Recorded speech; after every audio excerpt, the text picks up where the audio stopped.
to our first ever topic. Before anything else, please refer to the slide for our house rules. So please remain unmuted unless called to avoid interrupting the speakers. Second, please rename yourself to your team name dash your name. And then also you may submit your questions through the Slido link that will be provided during the talks. And in case you encounter any issues, please message Miss Rina at 0908-879-8240. You can also find her in the chat box down below. So yes, while we're still waiting for the rest to arrive, please make yourself feel at home and grab a drink or a snack while waiting.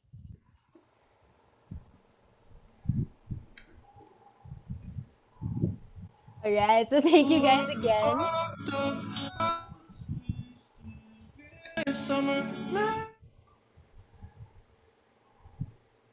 Thank you guys so much for coming on time today. We are just waiting for a few more participants before we can finally formally begin. So, with that, we'd like to ask you guys just a quick question. How excited are you guys from a 1 to 10 this afternoon? Go type in the chat and 1, 2, 3. Yes.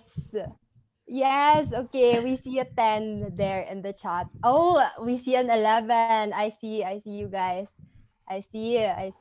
Come on, guys, let's go. We're super excited for you guys to for you guys to learn more about our case and our co-presenter as well as our partners for this amazing competition. So, I hope you guys are super excited for what's to come this afternoon because there's a lot of activities that you guys can learn from that will definitely help you as you go on with this case. All right. So with that, we'll just give you guys a few more minutes to settle in while we wait for our other participants to come in. So with that, do feel free to make yourselves feel even more at home and grab a snack or a drink while you guys are waiting. See you guys in a bit.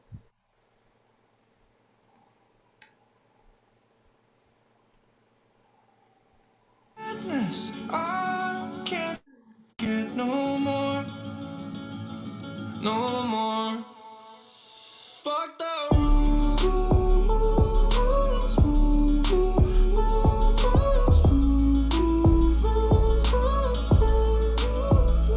Fuck the rules.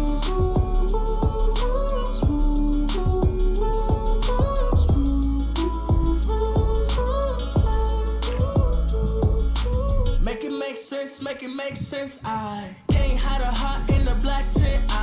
You were off the bullshit and the tablets. Under 21, both savage. All these blurry nights feel the same to me. Heart full of hate, no vacancy. Only when you're gonna blame when it's over. Can't look me in my eyes when you're sober. Hey, I'm the one you call when you're feeling low. Running up a check just to help you cope. I just wanna live in the moment. You just wanna fight cause you're lonely. Tryna see a milli, then be really up. Rockstar crash in my Billy truck. You need all my love. You've got all my love. Last night I lost all my patience. You were fucked up. I was wasted. Midsummer.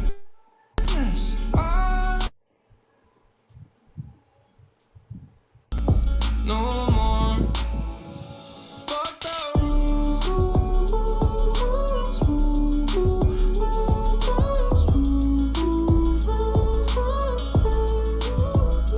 Fuck the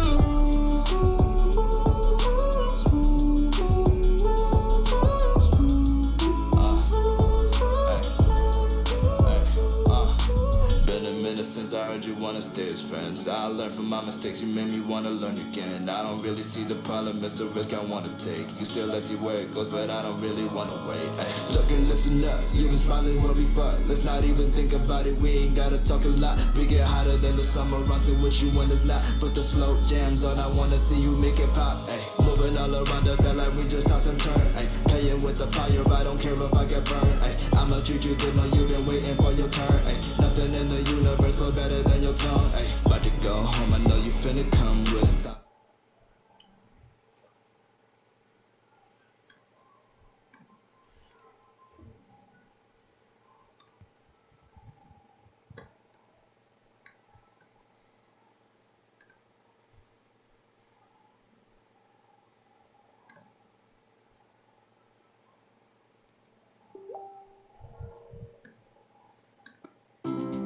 Every Filipino deserves to be rich.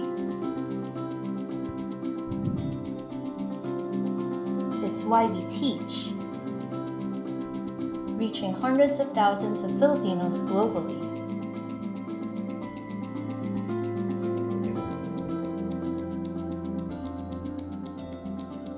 It's why we guide, helping our clients make better investment decisions. It's why we empower, giving the tools and information you need to succeed. This is why we serve, because it's our mission to help millions of Filipinos better their lives. This is why we do what we do, with passion and integrity at all times. This is why we're committed to guide every Filipino in every step of their investing journey towards a richer and better tomorrow. Call Financial for a richer life.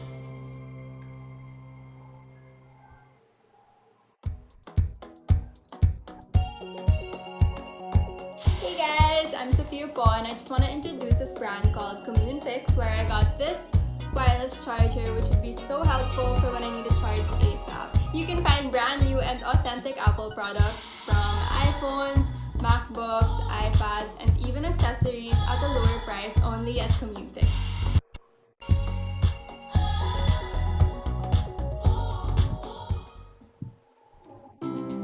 Every Filipino deserves to be rich.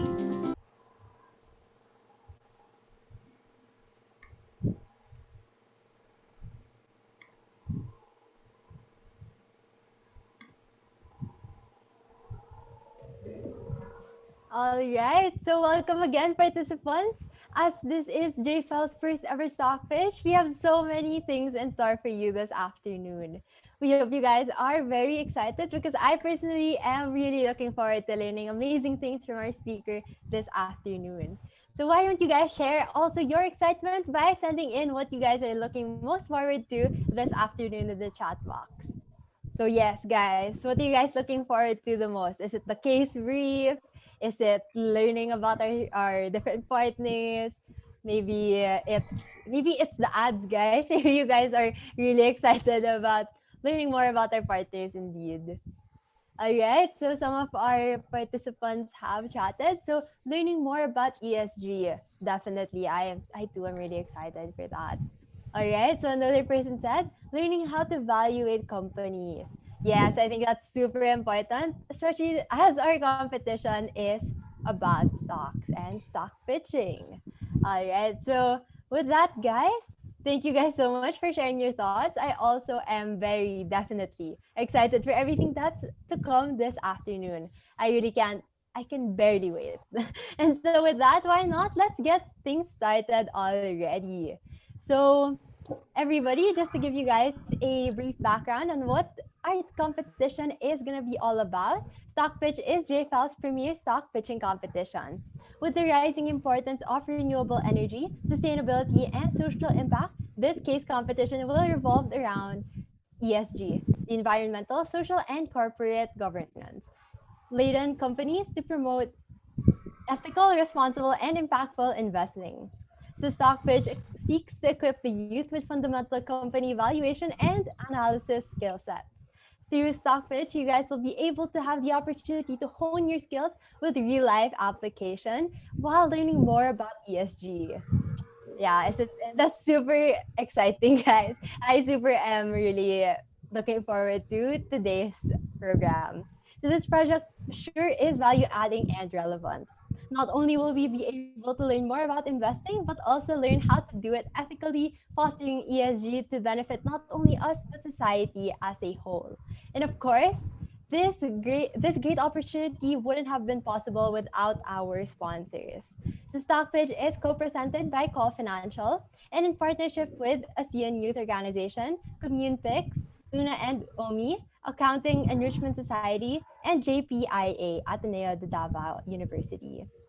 And for our bronze sponsors, we have Noon Loungewear, Clio Activewear, UP Junior Finance Association, UDM Junior Marketing Association, and Chief Entrepreneur Organization of Mapua.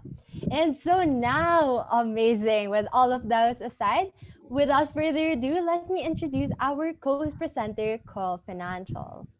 So, Call Financial is the fastest growing online stockbroker in the country today with over 200,000 customers and 62 billion in customer assets established in 1999.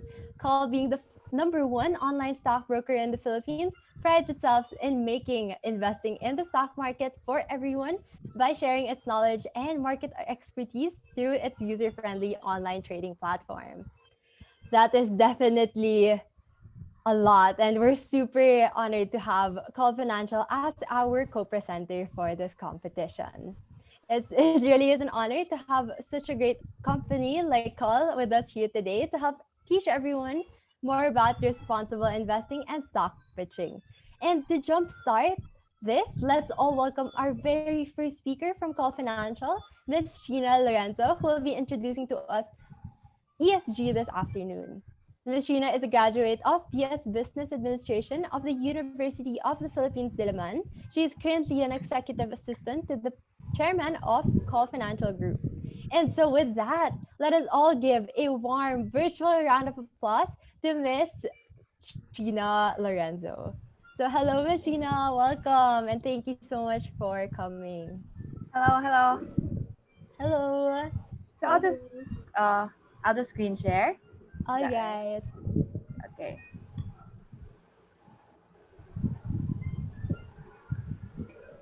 All right. So Okay. thank you so much again, Miss Sheena. I hope you are having a great Saturday today. Can you give me the permission to screen share? Sorry. Oh yes.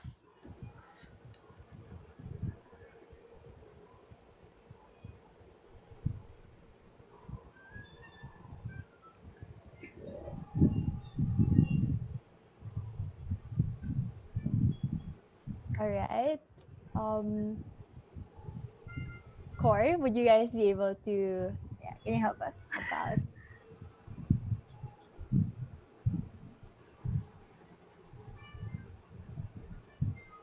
All Okay. right. So I okay. There we go. Yeah. It's not yet working, but while waiting, I'll give a quick overview.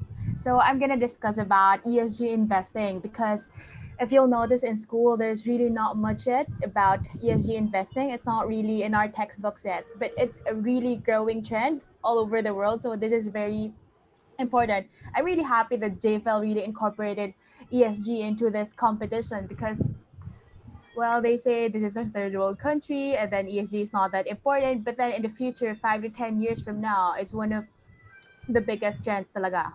All right. For So, sure. yeah. So, how many participants do we have? Yeah, we have quite a lot. Mm-hmm. The competitions now are different in setting because Online. it's all online. But then Mm-hmm. the, the fact that you guys are here, it means you really want to learn. Exactly. We have so many people, especially now. With this actually our first iteration of Stockbridge, we're super honored to have Call Financial as our co-presenter. We have a lot of things in store for our participants, and we're so excited to have Call Financial be a part of it. So we're super excited to also share in your vision to promote ESG and hope that our participants for this competition will be able to be the future best investors of the Philippines. Is it working now? Oh, wait, we're There, just there. facing some technical. It's working. It's working. No problem. Okay, okay. Got it. Okay. Alright. Okay. Let's start. So there. I'm gonna talk about ESG investing and some competition tips. So before anything else, I think I'll start with the competition tips. Okay. For context, when I was in college, so I'm a few years off college, I didn't really like super studying inside the classroom. But then these competitions, I found them really super challenging. And then these competitions, they usually have cash prizes, right? So sometimes there's cash prizes, and then there's internships. There's so much opportunities out there. So I really did a lot of these things. So when I was like in freshman and sophomore year, I wondered why the same set of people were winning these competitions. But then I realized as I grew older, there's like a formula for these competitions. That's why if you'll notice those same people, they get all the cash prizes, right? So I'll just share some of competition tips. So number one, because you have two outputs for this one, right? So the first round, you're going to do a paper. It's in the paper format. And then the second round would be the presentation. I think that's the finals. So focus first. Let's focus first on the first one. So make it short but super comprehensive. Number one, make it short. If you'll notice with COL, if you go to the COL website, you'll Uy, sa level, notice. outset, auto sa level. Walang We 100%. apologize. Kahit gano'n pa agad na yan. Yeah, no problem. Okay. So if you'll notice in the COL website, the research reports are just a few pages long. So you don't really need a super 10, 20 pages long output just to prove that you know what you're talking about. All right. So your judges and everyone else, people are busy. They really want to see what's in there. So make it straightforward, but really comprehensive. Comprehensive in the sense that you touch all relevant bases. For example, it's asking for uh, the competition, it's asking for the valuation, the financial analysis. Make sure it's very comprehensive. All right. And with this one, you can also use a bit of your formatting. Your formatting in a sense that it's super summarized. Everything is seen in your executive summary. Use your headings, use your formatting well to make it super clean. All right. And then the next one. I think Jordan later we'll discuss more of this one. So numbers plus narrative. Where did we get this? If you're familiar with Aswath Damodaran, he's from New York University and he teaches valuation and is like a super legend in this area. This is what he always says. Valuation is all about numbers and narrative. Okay? It cannot be just one. There's like a common misconception that it's all about numbers, it's financial analysis, it's computing for the PE ratio, it's computing for growth and all those financial terms, right? That's what we think about. But then narratives, it's also super important because what you're doing when you're presenting a company, you're actually telling them a story. You're telling them how the company will grow. You're telling them how the company will grow from 100 branches to 200 branches. And then the numbers are there to confirm that narrative. All right? So they're supposed to go hand in hand. If it's just narrative, it's just cuento. Maybe it's just speculation. There's no numbers to prove it. All right? But if it's just numbers, then why don't we let the computers do the talking, right? There's a reason why we still have jobs in the investment management industry. It's because there's supposed to be a person telling the story about these numbers. Numbers are only there to confirm it. All right? So don't forget these two.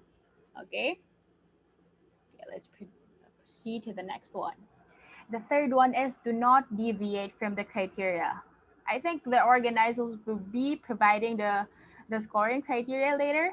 So, and even the components of your paper is supposed to be based on that, all right? Because judges don't have a choice also.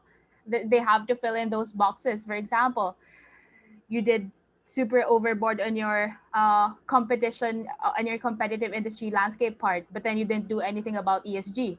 So then you can have a perfect score for the one and then you have zero on the next one. So it doesn't really do well for you. All right. So do not deviate from the criteria. But then it doesn't mean that you're not supposed to add stuff like because making it better in general, for example, your final presentation, making it super presentable, making your slides look good. So sometimes it's not in the criteria, but it improves your presentation overall. All right. So the fourth one, this is very important with finance presentations because they say finance presentations can be boring, right? So it's just all text. Imagine that you're the one reading those papers, for example, 20, 50 submissions, and then they're all words, and then it's all about companies, they're all numbers. At a certain point, it gets tiring, right? So charts, these are your friends. Number one, charts paint the story better than all text. So if you use softwares like Excel, Tableau, and you're good with graphs, use that to your advantage, okay? It's very, very helpful. And then for the next one, here, prepare your appendices and Q&A. I've noticed because I've done evaluations competition also. So usually even in IRC, what they do, for example, there's a limit of 5 pages for your paper. Usually what the contestants do, there's like 5 pages, but then their appendices would be 15. So all the charts are there. All right. So some people do it. That's the first round. And then in the second round, what people usually do, even before the judges ask those questions, all the answers are already in the appendix. So this also shows how prepared you are, how you take the competition seriously, and it gives you extra points. Okay. So those are just 5 basic tips just to make sure the submissions are up to par because you're already doing this, you're already doing a competition. So why not do your best, right? So for these competitions, I've noticed even if you don't win, you still learn something out of it. And these are really great opportunities because by the time you graduate, it's mostly about those extracurricular activities. Okay? So that wraps up my competition tips. So I'll go to the second part of my talk. All right? Okay. Okay. So again, like I was saying a while ago, I'm really proud of JFEL for really incorporating ESG here. So just a rough overview, what really is ESG? So it stands for environmental, social, and governance. Okay? So sometimes parang big words. Impact investing, sustainable investing, what is it really about? Okay? So if you get the textbook definition of that one, it's a subset of non-financial performance indicators. Look at that word, non-financial. All right. So this is apart from the analysis of your numbers of your financial statements. All right. And it includes sustainable, ethical, and corporate governance issues. And it makes sure these companies would have accountability. It's like a check and balance that they really follow it. Okay. So that's the basic idea of ESG. If you're an ESG compliant company, it's basically making sure that you follow these certain set of standards that you're good for the not necessarily good, right? You're like not too bad for the environment, for your stakeholders, for the people around you. Okay, let's continue. Okay, like I mentioned a while ago, there's this myth that ESG is only relevant to first world countries. I'll share you a story. I went to the CFA conference a couple of years ago in London, so there were fund managers all over the world. They're handling pension funds, from some are from the banks, some are from mutual funds. So ESG was really a thing for them. It was a super big thing. There was a whole day dedicated to ESG. And then I was with some Asian fund managers, and they were like, Asia is not yet ready for this. ESG is super rampant in Europe and the US, but then in Asia, we're just catching up. If you can imagine in the Philippines or a third world country, a lot of people are saying that how can a normal Filipino care for the environment when they cannot even put food on the table, right? So this is what we always think. You cannot be ESG compliant if you have to make profits. I think a lot of products of Ateneo, a lot of your graduates are into social entrepreneurship. And it's like the same analogy for that. So they say it's harder to be a social entrepreneur than a normal one because you think of everybody, not just your profits. Okay? So this is what they are saying. But then in reality, the long term scalable profit, it really goes hand in hand with ESG. So why is that? Okay? So if you're compliant for everything, then you don't run into as much problems in the future, and then you build your goodwill across your stakeholders, across your country, foreign fund managers, and it leads up to your long-term scalability. Okay? That's the key word. This is long-term because you can always do your short-term profit targets, right? So through ESG, just get your profit quota for the year or two, and then you're good to go. But then it will backfire in 5 to 10 years or even 20 years. All right. So ESG is a long game, it's something long term. That's what I want to explain to you also. And then this one, this is super important. This is connected to the last slide. Okay. So this is data from Morningstar. It says a sustainable investing AUM, assets under management, reached $1.3 trillion last year. So that's really a lot. That's really a lot. And if you can see this chart, this is the quarterly flows.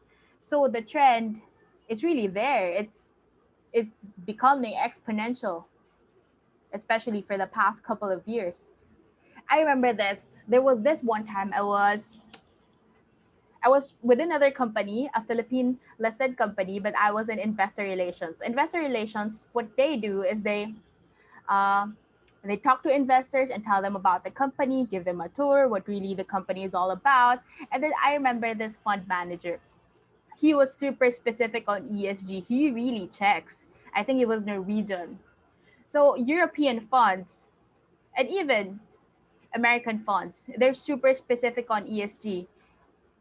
And if you'll notice, if you're very active in the PSE, we're very sensitive to foreign fund flows because intrinsically we don't have much money, right, in the Philippines as a country. So if we're banking on foreign funds to give us the capital in order to expand, and these foreign funds have this restriction that they can only invest in ESG compliant companies, then this is something that companies really need to be focusing on. All right. So it's harder to grow long term, it's harder to scale if you are not ESG compliant. Okay, so let's go here. So ESG, again, environment, social, and governance. So number one, environment. Well, when we think about this, oh, because you're supposed to choose your own company, right? I was talking to the organizers a while ago. You're supposed to choose your own company in the PSE, and then you're gonna have to check if they are compliant. Okay. So number one, environment. What we always think it's just that, this is renewable energy. This is coal. But then there's a lot of other stuff also, like, for example, a restaurant can be environmental friendly in a sense that you can check their waste management, or do they have programs to help the environment. So it's not just limiting you to these renewable energy companies, okay? So ESG can also be other things. So your pollution, biodiversity, deforestation, energy efficiency, that's super important. Your carbon footprint there. So it's like a baby industry in the Philippines, but then I believe with some companies delving more into renewables, delving more into uh, green energy, then this is a going trend for the Philippines. Okay. The next one is social. I think this is something we can focus on, especially after the COVID-19 pandemic, because before social, you're just like, oh, do they have contractual workers? Do they treat their employees well? But then the COVID-19 pandemic has shown us which companies truly care for their employees, which companies uh, delay the layoffs, which companies sponsor the vaccines for their employees, which ones help the country, help the poor. Like, for example, what SMC does, San Miguel, they're basically, especially the first part of ECQ last year, they basically carried the country on their shoulders with their programs, right? So this can be in connection to that. At least it's more relevant now recently. Okay. But then it's not limited to that. There's a lot of things. So gender, diversity, so labor standards. A lot of Philippine companies do this. What they do is they make the companies contractual. So for 6 months, so they don't need to pay you benefits. So some people do that. Some companies do that. All right. So that one is something you have to check. Okay. the last one the last one is governance. Governance is basically making sure that your company has the structure in place to make sure you are run well. This can be confusing at times, but your main resource for this one would be the annual corporate governance report. You can check that in the PSE Edge website because every year listed companies are required to submit the corporate governance report. It's basically a checklist for these things. For example, board composition, audit committee structure, and the particular rules the companies have. Okay, they even have the Bell Awards that they give to the company with the best governance report. Okay, so this is how you're going to check if the company is ESG compliant. This is just a list, but I don't think it's exhaustive. I think you can go for other things, especially in the Philippine context. If you'll notice the ESG materials that you'll see online, it's all the context is usually in the first world countries. Okay, so why is ESG important? To close my talk, just to close my talk, this is a question. Well, we're young people, we're very idealistic. We always ask ourselves, at the end of the day, what is finance really about? I think a lot of you, the fact that you're in this competition, you really plan to make this your profession. Okay, so at the end of the day, what is really about? Is finance really just about beating the benchmark? Is it about making 11% when the PSEI made 10%? Is it about making more profits every day? Is it really about that? A lot of people, especially people not in the industry, they're gonna joke that finance people can be greedy for money. Well, we can't blame them, right? But then finance doesn't need to be all about that. It can go hand in hand, right? When I was at that conference, I was telling you a while ago, what they wanted to do was to push for ESG in a sense that the finance professionals will work together to make sure capital does not go into the companies who are bad for the earth, who are bad for their countries. Okay? What's an example of that? For example, you're a coal company. You're a coal company, and well, sometimes these coal companies can work with the government, right? So sometimes the rules in place are not really that effective. Sometimes they can get away with polluting the environment and still operate, right? But these finance professionals working together can make sure capital does not go into those companies and making sure that capital is instead diverted into companies that are generally good for the planet. Okay? So finance, you can use finance as a tool to make the world a better place. Okay? So that sums up my talk. And I'm guessing, are we doing a Q&A? Yes, we're going to be having a Q&A portion. But before that, we'd like to thank you again, Miss Sheena, for that amazing talk. I've always been actually interested in investing, but I never really considered it a lot in terms of ESG. So this talk has been really, really, it definitely has been an eye opener for me, and I'm sure our participants as well found it very interesting. It is definitely important to really take into account ESG before placing any capital into any kind of company. And so, with that, such interesting talk, I'm sure our participants have a lot of questions to ask.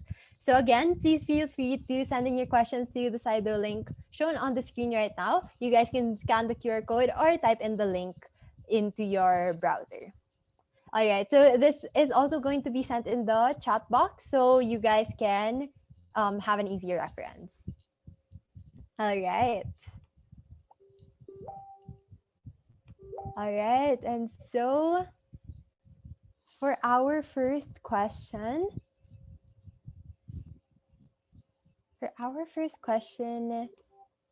it is it is how can we start investing in how do we get to measure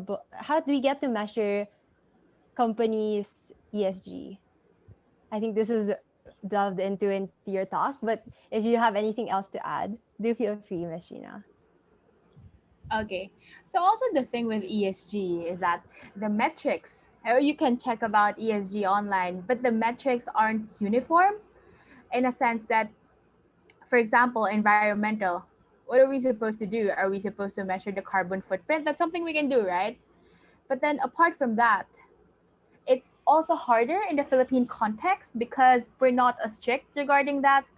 There's a lot of companies who get away with not recording their carbon footprint. So I think what would help would be the projects, looking at those, which would be available in the company websites, their investor relations presentations, their annual reports, though you cannot measure it specifically with numbers, with figures, that will give you a gauge, an estimate of how you can do that. So that's for environmental, right?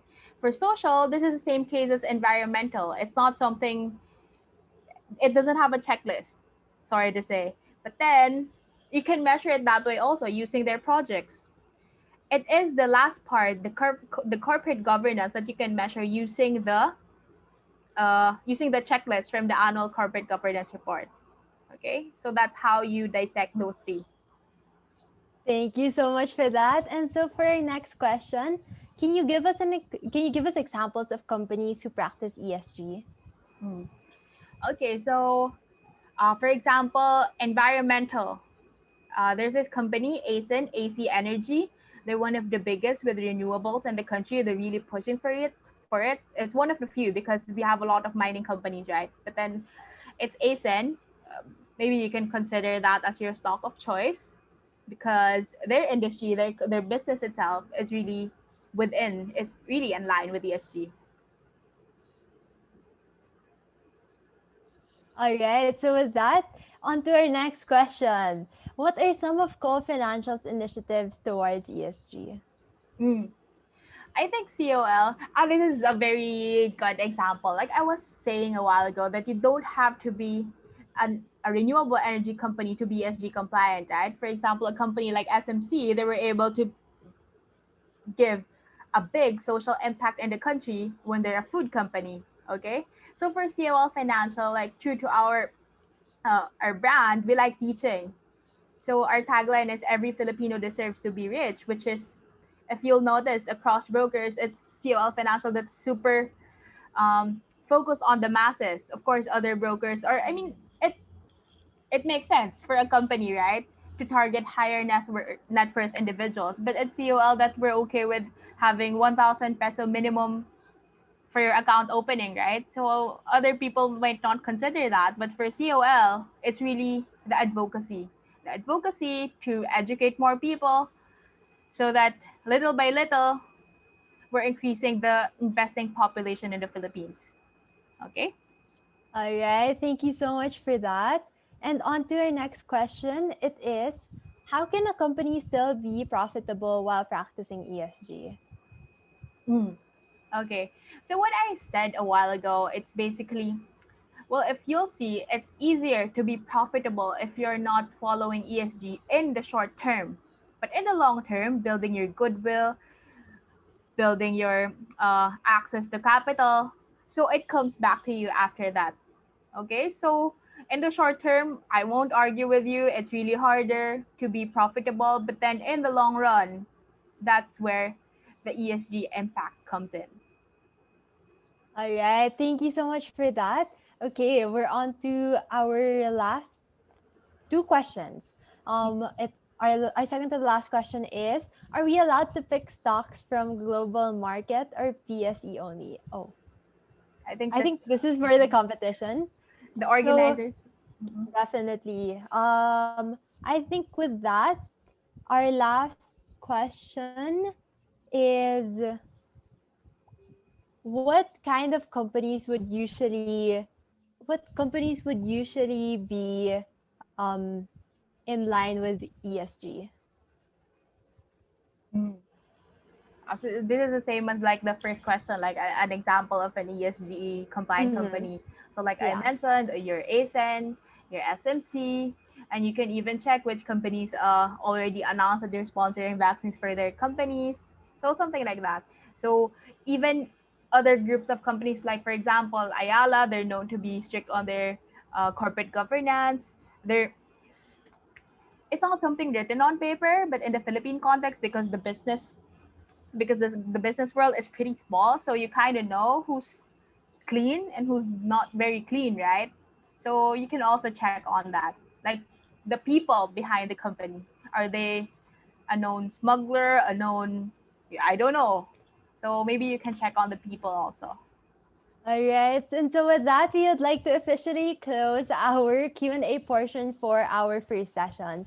So with that, guys, I hope you guys were able to get some examples on what kind of companies are currently practicing ESG and what kind of companies you should watch out for in your own valuation. And so I'm sure our participants actually have a lot more questions to ask, maybe onto our next section as well.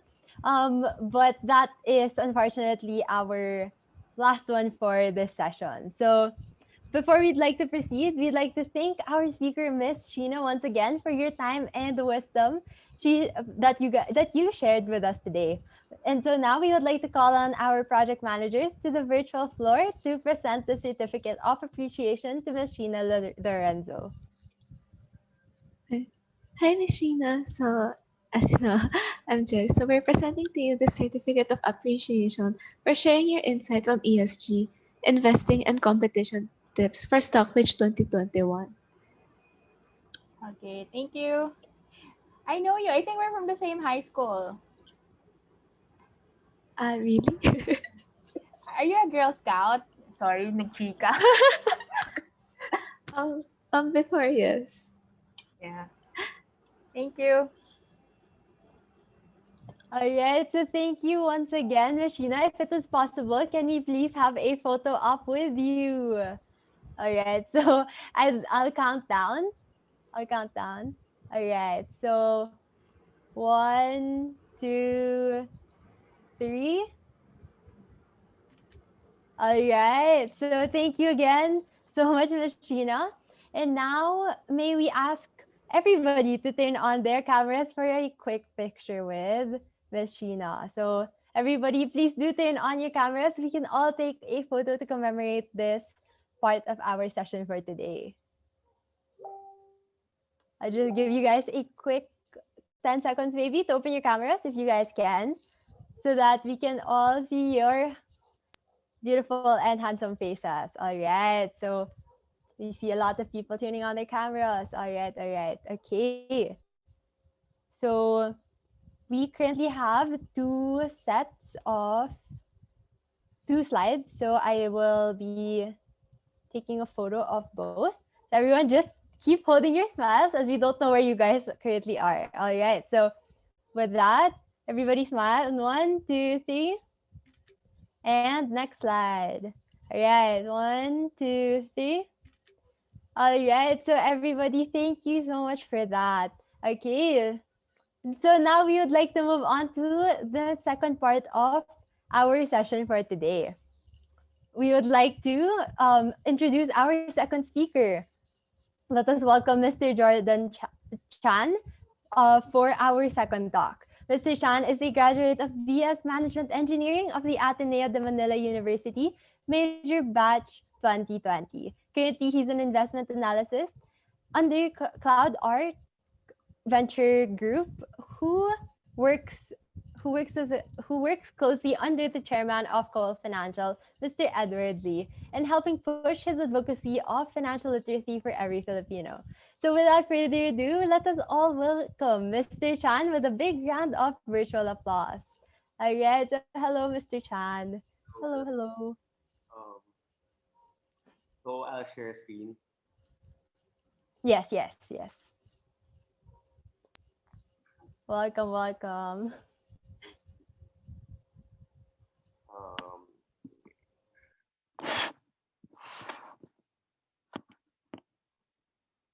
okay. So I want to start with my talk with this question. So what is a stock? Some people would say that you are buying ownership of a company. Some would say that it is something that is being traded in the market. Some would say that it is a piece of paper. So to be honest, all of those are correct. Stock is buying an ownership of a company. Even if you're just buying like 0.001% of a company, it's still buying an ownership of a company. It is being traded in the stock market. You would really have a piece of paper if you hold the stock long enough. So knowing what is a stock, the next question is why are people buy and sell stocks? Some would say it is to take control of a company, but for us, retail investors, our main purpose is to earn money. The idea is simple. We try to buy stock for a lower price and sell it at a much higher price.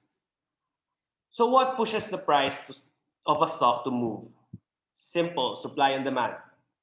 If the supply is high or a lot of people want to sell the stock and the demand is low or no one is buying the stock, the price will go down.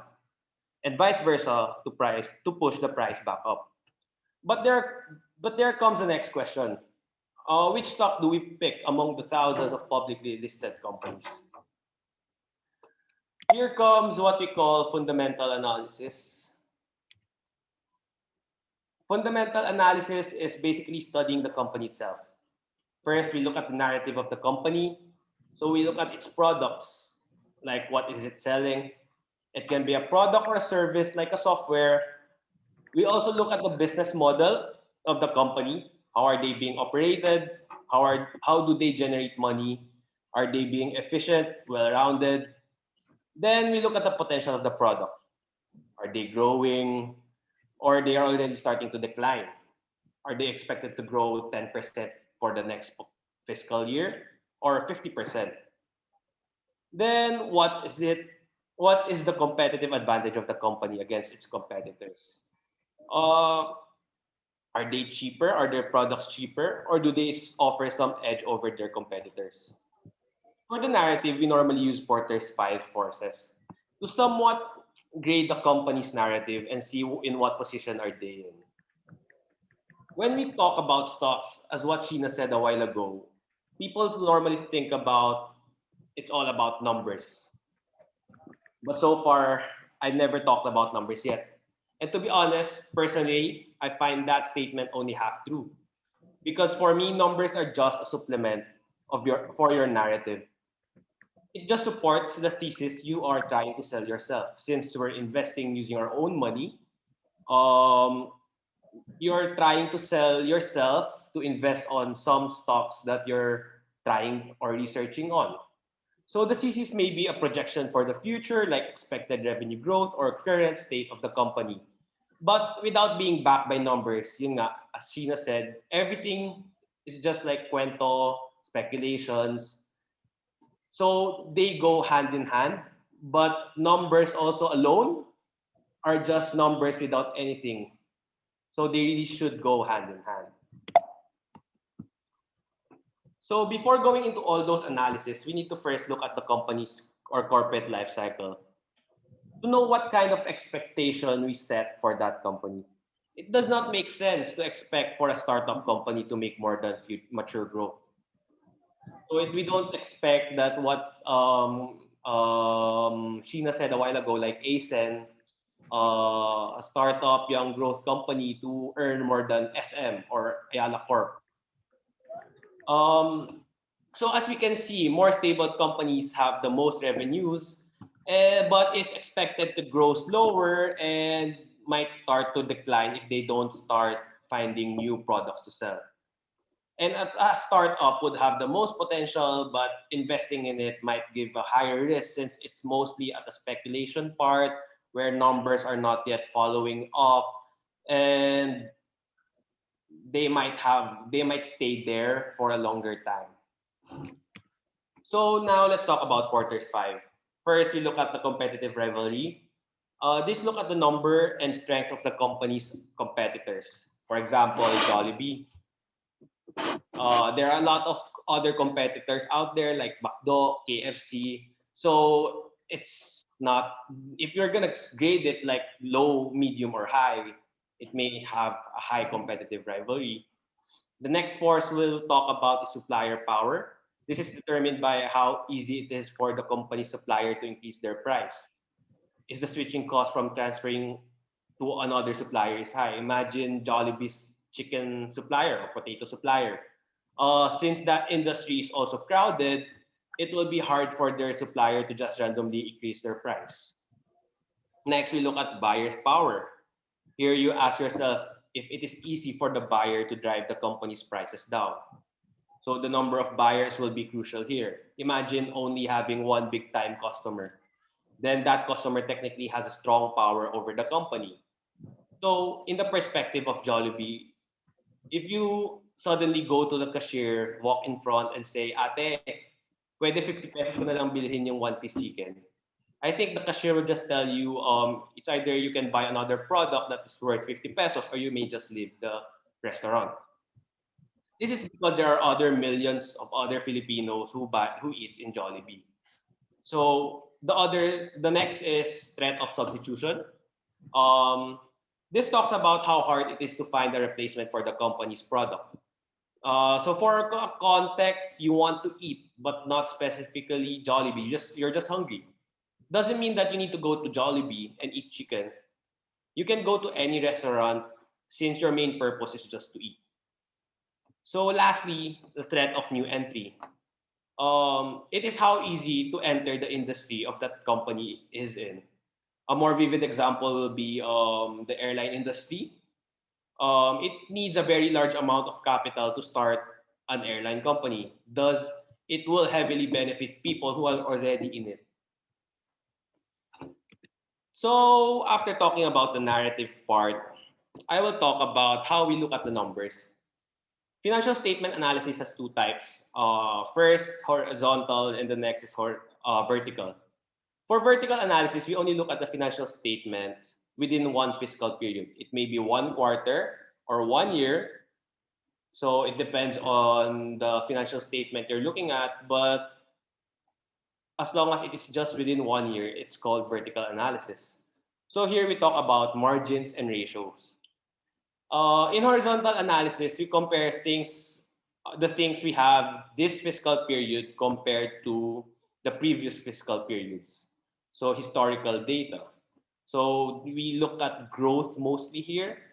So there are three main financial statements, which are income statement, where we look at revenues and expenses, balance sheet for assets, debt and equity, and cash flow for the cash that company has. So for an income statement, you'll be able to see the company's total revenue and its total cost. We call this direct or variable cost. We will then have gross profit, which means the amount of profit left after subtracting your cost of revenue. Then operating expense, which are the overhead costs or the fixed costs.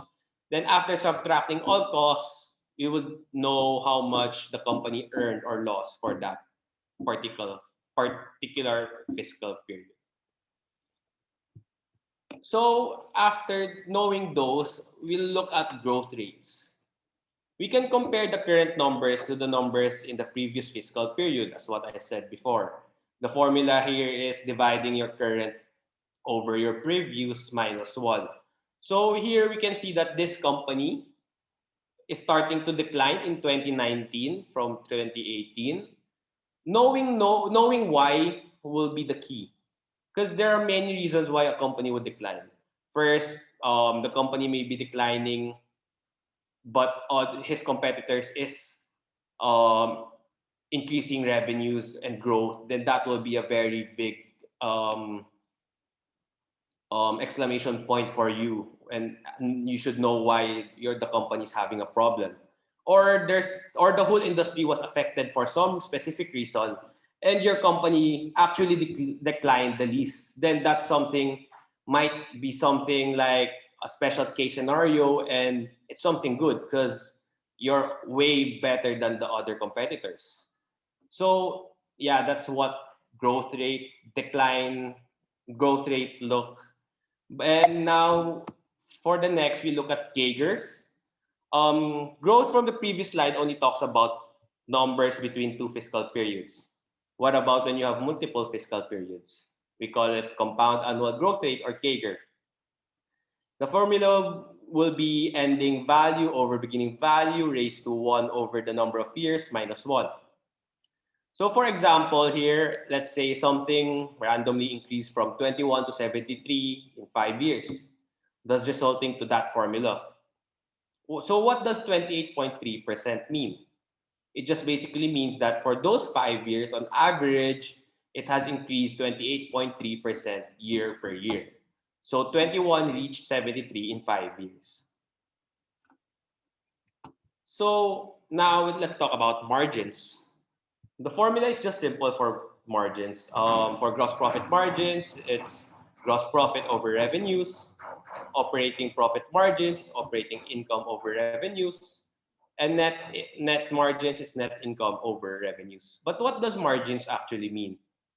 What does 37.8, 24.6, 21.2 actually mean? It simply means that out of your revenue, you would still have 27.8% retained after your variable costs, 24.6 after your fixed and variable costs, and 21.2 after considering all of the costs. So now let's talk about operating leverage. Imagine there's companies A and B. They both have the same revenue at the start, which is 100, and earnings at the end of 20. So at year one, they're mostly the same, top and bottom line. But there's a small difference between them. Company A only have 50% gross profit margins. So they have they have lower variable costs. No, they have higher variable costs but lower fixed costs. And then for company B, they have 80% gross profit margin. So they have lower variable costs, but they invested more. That's why they have higher fixed costs.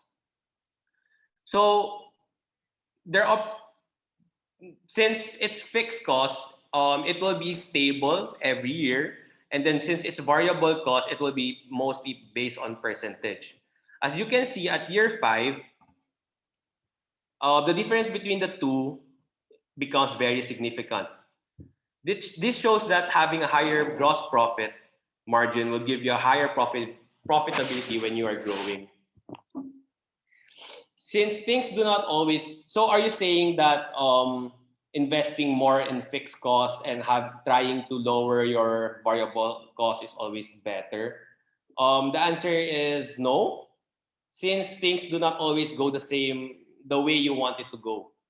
Like in 2020, a very good example is this COVID pandemic. Until now, sales of some industry were still and are still heavily affected, like restaurants where you have a bit lower variable costs. So you have higher gross profit margins, but higher fixed costs because you pay like rents. These companies will suffer first over the companies that has lower fixed costs because since you have lower gross profit margins, lower revenues, then and higher fixed costs, then you're paying fixed costs even though you don't have any revenues. So this can be explained more vividly after. Um, so our formula for operating leverage is fixed cost over fixed plus variable cost. So what does this ratio mean? It is the sensitivity of the operating income relative to revenue. The next slide will show you for an example that will explain this further. What does sensitivity mean? So for this company in 2019, I won't show, but the fixed costs are the 13,600, 9,876, and 10,465, which adds up to 33,941. And then you divide it by your total cost, which is 46,711, you'll have 72.7%. So what does 72.7% mean? It just means that for every dollar or peso you add in your revenue, you would add $0.727 in your operating income. It's that simple. So imagine having a 40% operating leverage, then it's just every time you add in your revenue, you just add 0.4 cents in your operating income, which means that having a higher operating leverage does most of the time gives you a better result. So let's talk about balance sheet. So we all know that all assets comes from either liability or equity. Thus, this equation, asset equals liability plus equity. Assets are the resources owned by the company. Liabilities are money owed by the company. And equity is the residual interest of the owners. So since it is said that all assets are equal to liability and equity, it can only explain that there's only two ways to fund your assets. It's either debt or equity. So what are their main differences? Their main differences is first payment and the next is maturity. For debt, there will be an annual interest payments. You pay your interest if you owe something. When maturity comes, you need to pay your debt back. But for equity, on the other hand, shareholders share both earnings and losses. There's no required fixed payment. Yes, there are dividends, but the company is also the one who dictates when to give dividends back and how much to give. So let's dig down deeper. This is a vivid explanation. Here again, companies A and B, they both have same revenues and operating margins. They now differ because at year zero, they need funding. And company A chose the debt path, while company B chose the equity path. That is why at starting year one, it is paying company A is paying a fixed $10 for interest expense, while company B is having an outstanding share increase from 20 to 30. It can be seen that when you reach year five, there will be a very big difference in earnings per share. Since company A is just paying for flat $10 a year, while company B would have 10 more shares that are taken from the pie, then it's evident that company A would have higher earnings per share. But am I implying that funding through debt is always the better way? And my answer again is no, since it's the same with what I said a while ago. Things do not always go the way you want it to be. Here in year three, suddenly a big collapse happened. Maybe for context, COVID happened, and you are heavily affected because company B has more outstanding shares and less fixed costs since they don't need to pay the interest expense. The its net loss is way lower, and its earnings per share is way lower. Unlike for company A, that it's already paying that fixed 10, it may be 10 million, 10 billion dollars. So 10 fixed rate, and then since the net income is higher and you're dividing it with a lower number, so your earnings per share will also be magnified. So this shows that debt magnifies both gains and losses. Maturity date or repayment will also be a burden. Equity is always the safer option. But on another spectrum, you can say that it is also a more conservative option, as it can be seen in the previous slide. So getting the best ratio and balance between the both is key. So now let's talk about financial leverage. Financial leverage is total debt over total debt plus total equity. Total debt can be gross or net cash, and total equity can be book or market value. So this is just one of the several ways to measure financial leverage. This ratio shows how much of the company's capital comes in the form of debt, which means it shows how sensitive the company's earnings are relative to the operating income, as what we saw a while ago in the two charts. So now let's go about the cash flow. People often interchange earnings and cash. They think that what they have in cash is the amount of earnings they have and vice versa. But that is actually not the case. Even though it is understandable that some people interchange them given the relationship with one another. So why is earnings not equal to cash? There are what we call non-cash expenses like amortization, depreciation. They are considered expenses in the income statement, thus lowering your net income, but there was no actual cash spent for them. On the other hand, there is what you call non-earning cash, like purchasing an asset is not part of your earnings or your income statement, but there was an actual cash spent during that time. Also, there are receivables who's already considered part of revenue, but the cash hasn't been received yet. So there are three types of cash flow: operating, investing, and financial. For operating, it shows if the company is being able to sustain its own operations. Investing is how much the company is reinvesting into itself for future growth, and financial is how is the company funding itself. Here it can be seen, this is a Tesla's cash flow, and it can be seen that by 2018, Tesla can sustain its own operations because it can be seen that by 2018, its operating cash flow is already starting to go positive. But Tesla faces a problem, which is capacity and production. So it has not stopped reinvesting back into the company.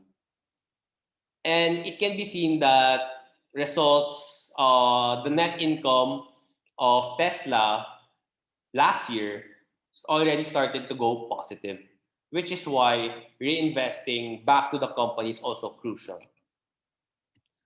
So we're done talking about financial statement analysis. Now let's talk about valuation. So when we talk about valuation, the difference of price and value is the most important thing to talk about. We need to understand that price does not always equate to value. When we talk about value, we look at the intrinsic value of the company. We're rational. We do not put any emotions about it, and it's technically what we've talked about, textbook fundamental analysis. But when we talk about price, it is what the market is willing to pay. So it is rational plus behavioral. So it is not just fundamental, but you also look at the technical aspect and the sentiment of the market. And because of this behavioral aspect of price sometimes go overpriced and underpriced. And because of this, there are people who will be able to take advantage when price is not equal to its actual value. I think a good example here are paintings. Paintings have no actual value when you look at, because there's no number, it's just a painting. But people would set price for it because those are all behavioral aspects. So next, in valuation, we have 3 degrees of depth. First is reality. This is when we do our research about the company. We look at the business model, their products, all the fundamental analysis I had talked about earlier. Next is perception. This is what people think about the company. How much is it priced? And last is expectation. What will it become? So we expect it to increase in price or we expect it to decrease. Because of the last two, perception and expectation, we would be able to grasp if there's a mispricing for the company and hop in to take profit out of it. So what is valuation? Valuation is determining what an asset is worth. So there are 2 types of valuation, absolute and relative. For absolute, we calculate the worth of an asset based on earnings and future cash flow. While relative valuation is just comparing the company with other similar companies or competitors. So for absolute valuation, we should know that the value of an asset is the total value of an asset equal to the future cash flow it will generate for the company. For example, buying this asset will generate me 5 million pesos for the next 5 years. Does that mean that the value of this asset is already 5 million pesos? The answer is no, because 5 million in the future doesn't mean that it is 5 million today. A dollar next year might not be equal to a dollar today. Because of this, there are what we call returns. Since those assets were funded by either debt or equity, and there are prices we need to pay for them. For example, debt, we need to pay interest, and for equity, we need to pay dividends and premiums. Because of this, we need to know that we need to discount those 5 millions. That 5 million I was talking about a while ago. Thus, discounted cash flow. This is the formula of discounted cash flow, where it shows that the first year is only affected once. That is why the future cash flow, you divide only by 1 plus R. R is the return. And for the second year, it is already affected twice. So there will be return twice until n years. So what are the factors that affects DCF or discounted cash flow? First is free cash flow back to firm. That's what the cash flow or the money the asset generates. And weighted average cost of capital or the R. So for free cash flow to the firm, it is the total money back to the firm. It is the net operating income after tax plus amortization and depreciation, then minus capital expenditures. So it's the net cash that I was talking about a while ago. So revenues is the most important factor for me in absolute valuation because everything comes from revenues. Everything stems from revenues. The money that will go back will start from revenues, then you subtract your cost, then you add your amortization, then you subtract your reinvestment to know the actual money. So everything stems from revenues. So how do we solve for how do we forecast expected growth in revenues? There are multiple of ways, and these two are for me the most basic. We can get the average daily users or ADU, or even average monthly users, and we can multiply it by expected spending per user. Note that both of these factors can increase or decrease. And there's also some forecasts that the companies would talk about in their financial statement, their annual reports. Another way is for getting the TAM or total addressable market and multiply it by the expected market share. So the next factor is WACC or WACC, weighted average cost of capital. So WACC is a calculation of the firm's cost of capital, whether it's by debt or by equity. We have to incorporate the WACC in order to arrive at an acceptable return for the risk the firm takes in financing itself with debt or equity. So we get this multiplying the cost of equity by the equity ratio and the cost of debt by your debt ratio. But remember, since interest is part of expense, thus we have already paid some part of it, so we need to multiply it by 1 minus corporate tax rate. So there are two main challenges of DCF. First, it is time consuming. Projecting the revenues, etc. Then second, it is very sensitive to prediction assumption. As I mentioned a while ago, like predicting revenues, use the word expected number of users, expected growth of spending of users, the expected market share, expected addressable TAM by 5 years. So all our expectations or projections we're doing.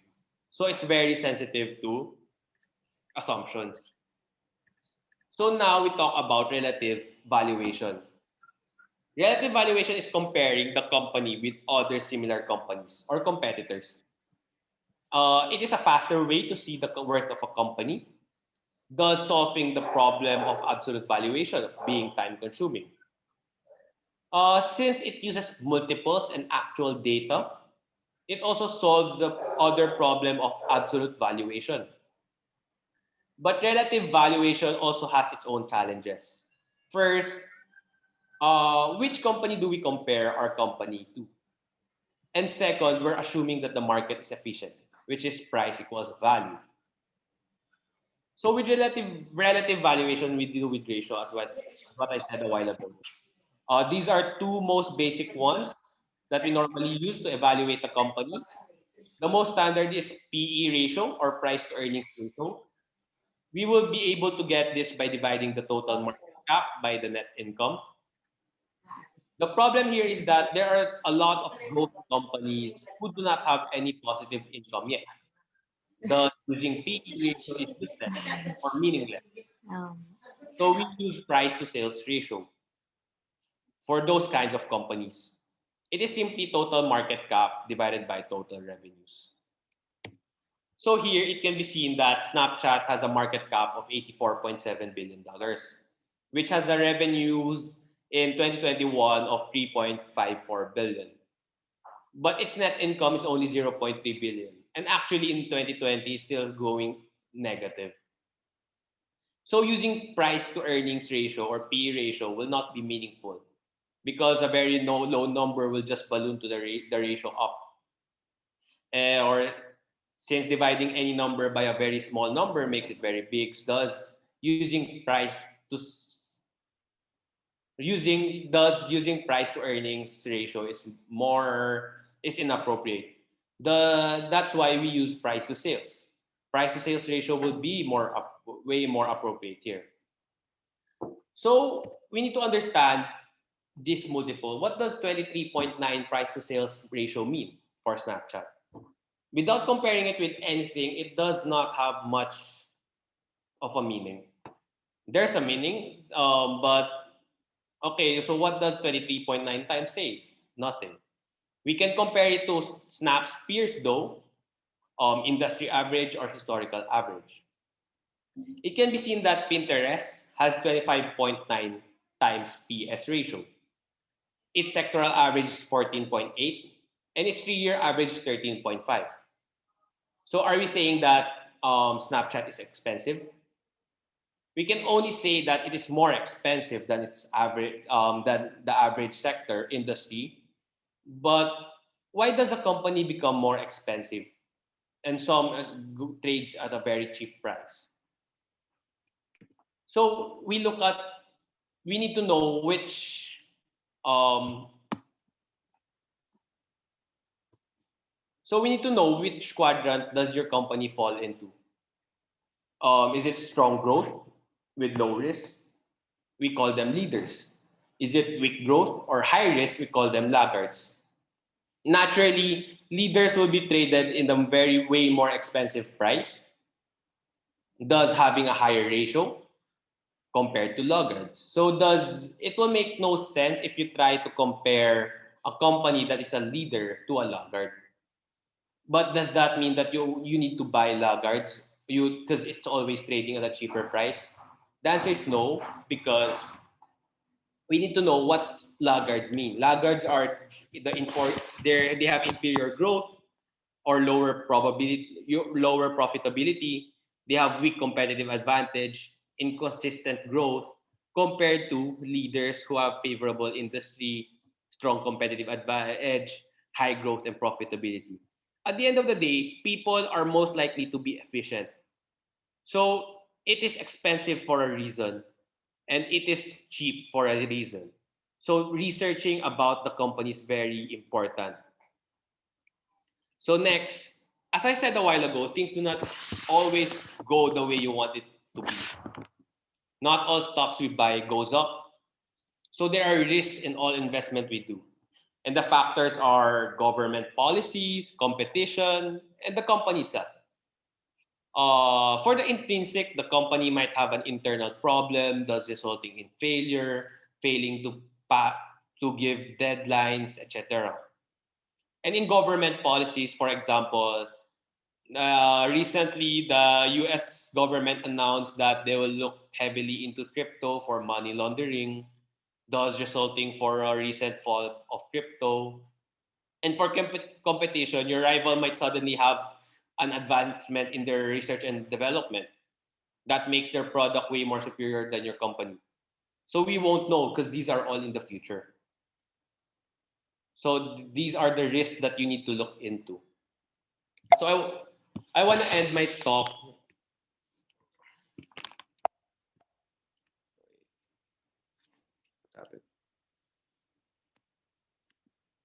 I want to end my talk with this quote by Daniel Kahneman.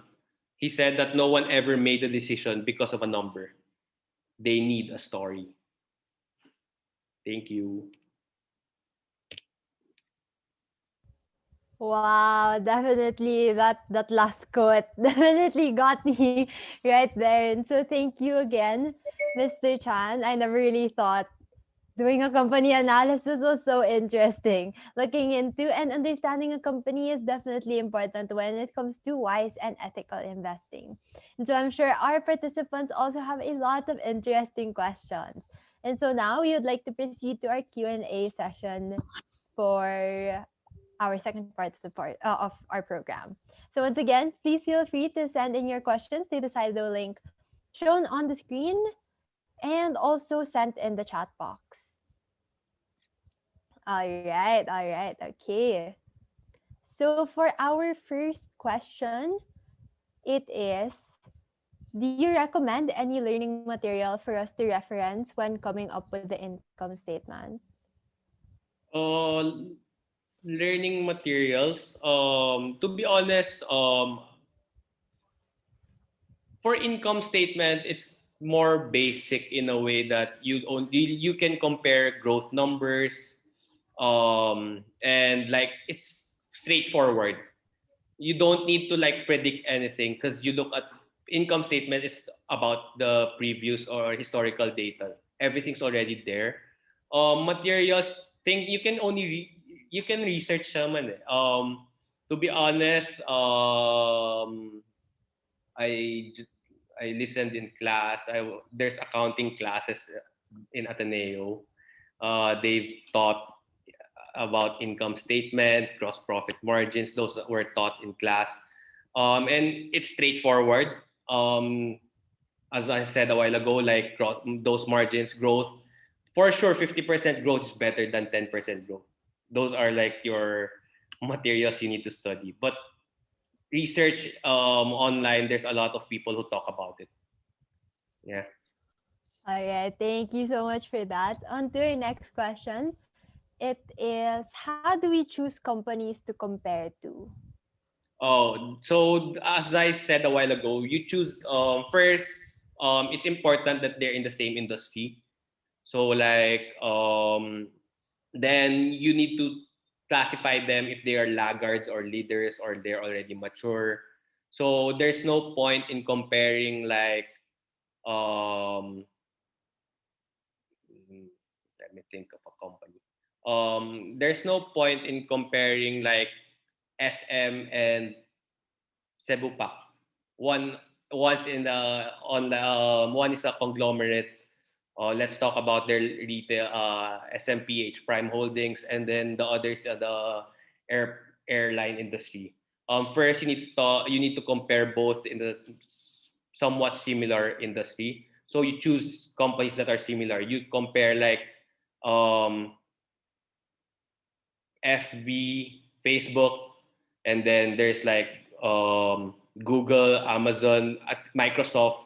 They're like in the same tier, and then relatively same industry. That's like the very important thing for me. All right, thank you so much for that. And I think we are on to our last question. It is, do companies normally increase risk as the company stays longer in the future? Mm, um, at the end, it's harder to predict what will happen 10 years after than what will happen next year. That's one. Um, So yeah, if you're trying to predict longer, it's way like the probability of you getting hitting it is way lower. Um, if you're talking about risk, debt ratios, you look at those, and also the industry the company is into. Is it research and development, or is it just really like Facebook that they generate in money in ads, or like Tesla where batteries and R&D are it's still very heavy research and development, and some big competitors are trying to catch up. So you look at those for risk. Yeah. All right. Yay. Thank you so much. And that is officially our last question for this talk. Once again, thank you so much for that, Jordan.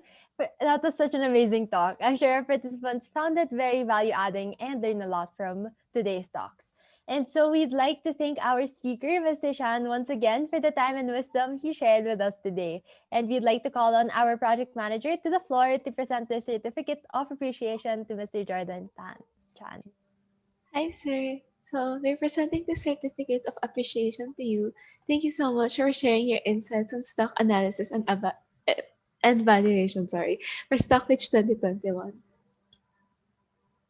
All right. And now, if it's all right with you, we'd like to get a photo opportunity. All right. So just a quick moment. All right. All right. Okay. So let us take a photo together. Okay. One, two, three. All right. Thank you so much for that. And with that, let us now proceed to our last portion of the event, the case reveal. I'm sure everyone has been looking forward to this a lot. And so, without further ado, let us all welcome Vince, who will go through our case for stock pitch. Hello, Vince. Hello, Hello. Angela. So I'll Hello. be going through the guidelines and the mechanics for stock pitch. So let's start with the overview. So stock pitch is a finance case competition focusing on techniques and strategies used to come up with buy, sell, and hold recommendations for publicly listed ESG companies. It is geared towards students enrolled in accounting, business management, and economics courses. Students will be given an opportunity to have a hands-on experience in applying skills learned in the classroom to make sound investment decisions and give proper investment advice. Next slide, please.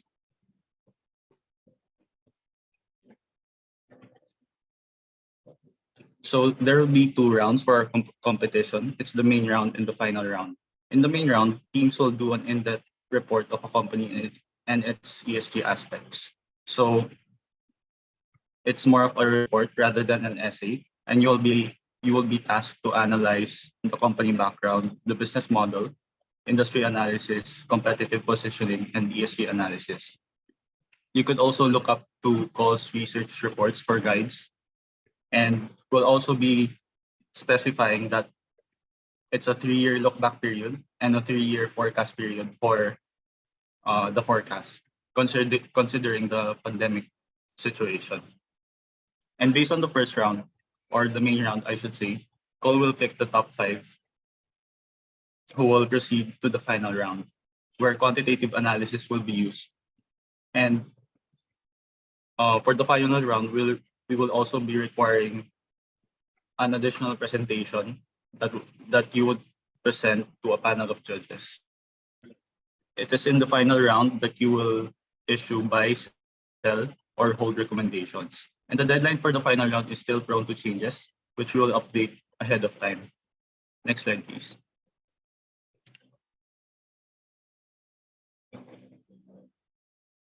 Also, consultation sessions for the final round will be based on the availability of the analysts who will consult the group.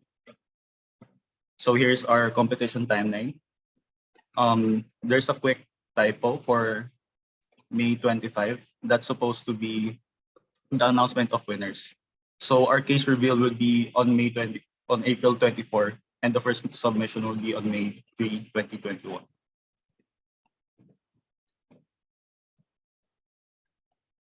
All right. So I think that's it for the mechanics and overview. All right. Thank you so much for that, Vince. And so with that, once again, please feel free to send your questions to the Slido link shown on the screen right now, which will also be sent in the chat box. You guys can also scan the QR code if that's going to be more efficient for you guys. So just to let everybody know, this is really your chance to ask anything about the case and anything you have to clarify regarding the case mechanics or anything regarding the competition. And so with that, let us check out our Slido. So for our first question, it is, are we allowed to pick stocks from the global market or PSE only? It's PSE only. Okay. All right. So everybody take note. PSE only. All right. So in our next question, it is, how would we know that we won't evaluate the same company with other competitors?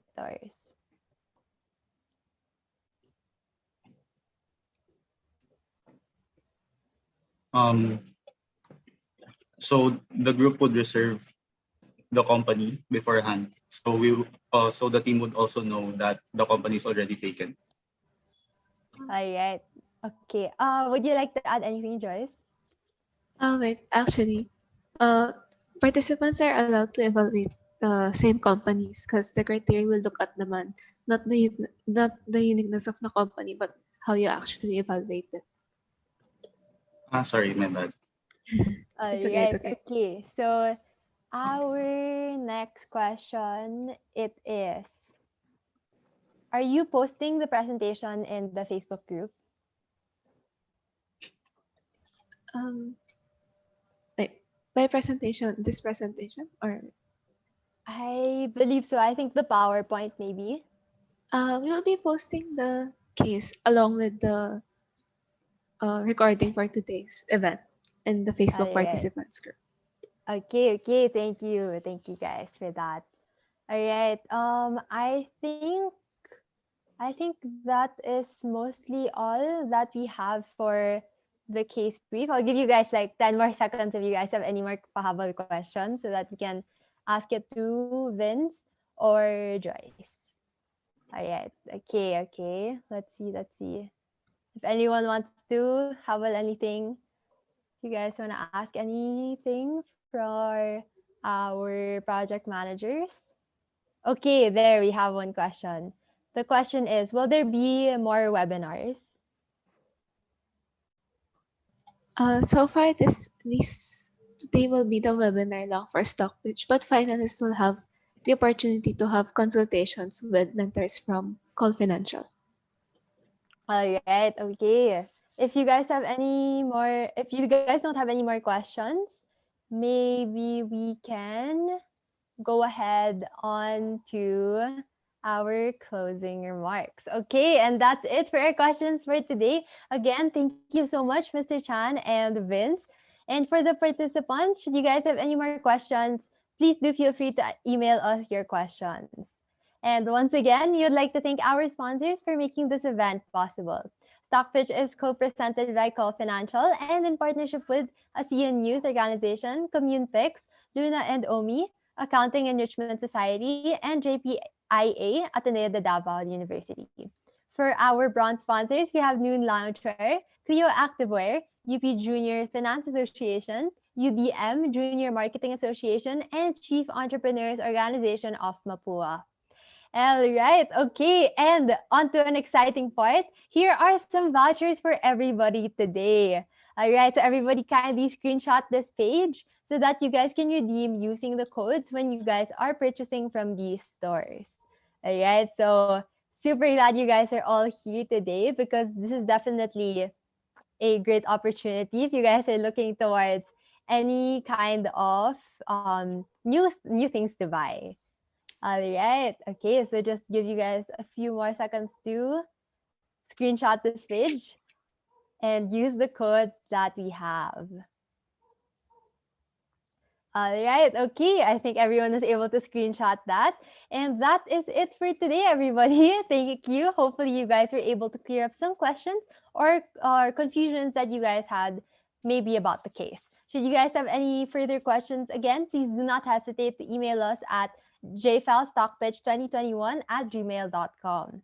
But before we end officially today's program, we would like to request everyone to evaluate today's event by answering the link shown on the screen and sent in the Zoom chat. All right, so there we go. There we also have a QR code for you guys to scan if that will be more efficient for you guys. All right, so this will be sent in the chat box as well. All right, okay. All right, so I'll give you guys just a few moments so that you guys could answer the link shown on the screen and send in the Zoom chat or scanning the QR code. All right, everybody open that link. Let's go. Let's go. All right, all right.